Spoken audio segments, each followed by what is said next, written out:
संदीप अनारसे यांच्या डाळिंबाच्या बागेवरती वरद विश्व ग्रीन एनर्जी बारामती यांच्या होमिओपॅथिक औषधाचं आपण 5 स्प्रे आणि 2 ड्रिंचिंग घेतलेले आहेत. तसंच या बागेला अतिशय कमी खर्चामध्ये व्यवस्थित व्यवस्थापन करून संदीप अनारसे यांनी फुलवलेले आहे. तर त्या संदर्भामध्ये आज आपण त्यांच्याशी काही चर्चा करू. ते 5 डोस आपण दिलेले आहेत. होमिओपॅथी विषयी तुम्हाला कसं काय माहिती मिळाली? तुम्ही कुठे गेल्यानंतर तुम्हाला त्याच्याविषयी माहिती मिळाली? बारामती प्रदर्शनामध्ये स्टॉल होता. हां त्या स्टॉलमध्ये वाबळे साहेबांचं होमिओपॅथिकचा स्टॉल असल्यावर त्याची माहिती मिळाली. हां त्या माहिती घेऊन आम्ही ते औषधं संतोष गायकवाड यांच्याकडून मागवले आणि त्याचा स्प्रे आणि ड्रिंचिंग. बरं, ते औषधाची फवारणी केल्यानंतर तुम्हाला काय त्याचा साईड इफेक्ट जाणवला का? किंवा कॉर्चिंग होतंय किंवा झाड ट्रेसमध्ये जातंय, नाही त्याचा आपटेक कमी होतंय? जसं रासायनिकमध्ये घेतल्यानंतर 05234 आपण घेतल्यानंतर कसं होतं, झाड थोडे फळाची साईज होती पण झाड थोडं ट्रेसमध्ये जातं, तसं ह्याचं कसं वाटलं तुम्हाला? नाही, होमिओपॅथिक ट्रेसमध्ये झाड जात नाही आणि झाड एकदम हेल्दी राहते. हां हां झाडाचं कॅनोपी ती एकदम व्यवस्थित राहतं.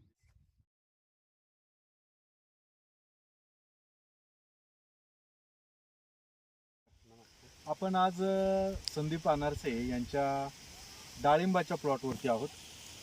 या डाळिंबाच्या प्लॉटचं वैशिष्ट्य बघितलं तर तुम्हाला डाळिंबाचे सगळी साईज, कलर हा सगळा एक वेगळ्या पद्धतीनं आपल्याला इथं जाणवेल. मी संदीप दादाला असं विनंती करतो की त्यांनी जे काही आपण होमिओपॅथीचे डोसेस आपण या बागेसाठी दिले, त्याचप्रमाणे काही लिक्विड फर्टिलायझरचे काही कॉम्बिनेशन्स दिलेत, तर त्याचे रिझल्ट त्यांना कसे वाटले ते त्यांनी स्वतः सांगितलं तर आपल्याला अजून चांगलं समजून येईल. संदीप दादा जरा फक्त सांगा लोकांना आमच्या सगळ्या. आपण याला 3 स्प्रे घेतले कलरसाठी आणि हे फळ फुगवणीसाठी, आणि नंतर 2 ड्रिंचिंग घेतल्या फुगवणीसाठी आणि ह्यासाठी कलरसाठी. तर त्याचा एकदम उत्कृष्ट असा रिझल्ट आलेला आहे की एकदम नॅचरल कलर, एकदम कळीचा जशी कळी तसाच कलर आलेला आहे बागव्याचा फळांना.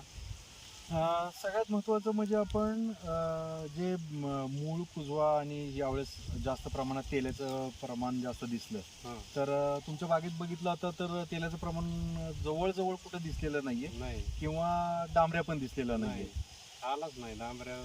आपण 3 स्प्रे घेतल्याच्या नंतर, पाऊस उघडल्यानंतर घेतल्यानंतर डांबऱ्या हा विषय आलाच नाही. म्हणजे प्रिव्हेंटिव्ह मध्ये आपण काम केलं सगळं. हो थोडक्यात हो क्युरेटिव्हला आपल्याला कुठं जायची गरज पडली नाही. म्हणजे आल्यानंतर काही मारायची गरज पडली का त्याला आपल्याला? नाही आलाच नाही. त्या मग आपण पाऊस उघडला की ते स्प्रे घेतले आपण 3, पाऊस उघडला की. मग साईज तुम्हाला ही सफिशियंट वाटते का, किंवा एवढी साईज आपल्याला योग्य आहे, किंवा आपल्याला ह्याच्यापेक्षा अजून साईज जरा? आता ही जी दिसते ह्याच्यापेक्षा पहिल्या राऊंडची साईज मोठी होती. आता हा जो आपण जे पाहतोय हा दुसरा राऊंड आहे. अच्छा.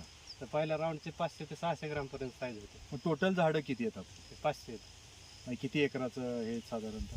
हे 1.25 एकरावर लागवड आहे आपली. 1.25 एकर लागवड. आणि कितवं वर्ष झाडाचं? पहिलंच वर्ष आहे. पहिलंच वर्ष? हो. मग पहिल्या वर्षात एका झाडाला साधारणतः किती फळं पकडलेत आपण? आता पहिला 4 टन झाला आणि आता 4 टन निघाल. म्हणजे 8 टनाच्या आसपास हे होईल. हो. टोटल किती 10 टनापर्यंत जाऊ शकतो? 8 टन जाईल असं. 8 टनाला जर आपण बारकाईनं बघितलं, संतोष जरा थोडंसं क्लोज याबद्दल, तर बारकाईनं बघितलं तर तुम्हाला दिसेल की डाळिंबाची साईज अगदी खालपर्यंत बघितली तरी सुद्धा त्याचा कलर आणि ह्या गोष्टी सगळ्या पूर्ण व्यवस्थित दिसत आहेत. जर इकडून बघितलं तर ह्या सेक्शनमध्ये पण आपल्याला लक्षात येईल. आणि सगळ्यात महत्त्वाचं काय, जो कलर आहे तो कलर खूप सुंदर मेंटेन झाला आहे. 150-200 ग्रॅमचं फळ साधारणतः आपल्याला दिसून येतं आहे.